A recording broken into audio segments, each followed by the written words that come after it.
মেঘ ভেসে বেড়ানো নীল আকাশ, পাশে কোরাল সাগর আর সবুজের মিতালি। হ্যাঁ, আমি দাঁড়িয়ে আছি the Great Barrier Reef arena Mackay, যেখানে অনুষ্ঠিত হবে বাংলাদেশ অস্ট্রেলিয়া দ্বিতীয় টেস্ট।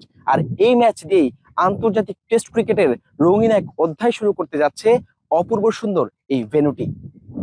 বিশ্বখ্যাত প্রাকৃতিক বিস্ময় গ্রেট ব্যারিয়ার রিফের প্রবেশদ্বার বলা হয় কুইন্সল্যান্ডের শহর ম্যাকাইকে। শহরের মূল কেন্দ্র থেকে মাত্র ৩ কিলোমিটার অদূরে অবস্থিত গ্রেট ব্যারিয়ার রিফ এরেনা। আন্তর্জাতিক টেস্ট ভেন্যু হিসেবে এটি একদম নতুন হলেও ঐতিহাসিকভাবে এই মাঠের পথ চলা প্রায় ৭ দশকেরও বেশি পুরনো।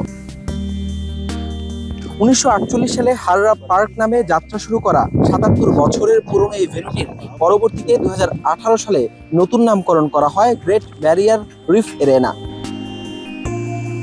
কুইন্সল্যান্ডের ঘরোয়া ক্রিকেট, শেফিল্ড শিল্ড কিংবা উইমেন বিগ ব্যাশ লিগের ভরসার কেন্দ্র ছিল এই মাঠ।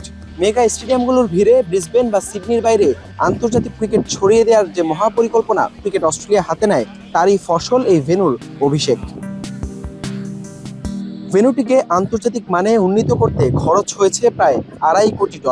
আন্তর্জাতিক ক্রিকেটে এর যাত্রা শুরু হয়েছিল ১৯৯২ সালে। এরপর পুরুষদের ৩ আর নারীদের ৩, মোট ৬টি আন্তর্জাতিক ওয়ানডে সাক্ষী হয়েছে এই স্টেডিয়ামটি।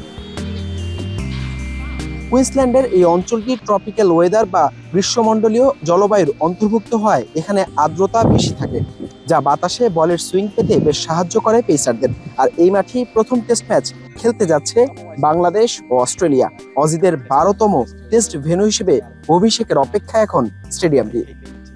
মাত্র ১০,০০০ দর্শক ধারণ ক্ষমতার একটা ভেন্যু, যেখানে মাঠে নামার সাথে সাথে এই ভেন্যুর একটা ইতিহাসের সাক্ষী হয়ে থাকবে বাংলাদেশ দলও, যেখানে অস্ট্রেলিয়ার মাটিতে ইতিমধ্যেই অস্ট্রেলিয়াকে হারিয়ে একটা ইতিহাসের জন্ম দিয়েছে টিম টাইগার্স। এই মাঠের নতুন যাত্রায় বাংলাদেশের গল্পটা কতটা রঙিন হতে পারবে সেটাই দেখার বিষয়। অপেক্ষায় Great Barrier Reef arena. Hasan Al Maruf, Jamuna sports, Mackay, Queensland, Australia.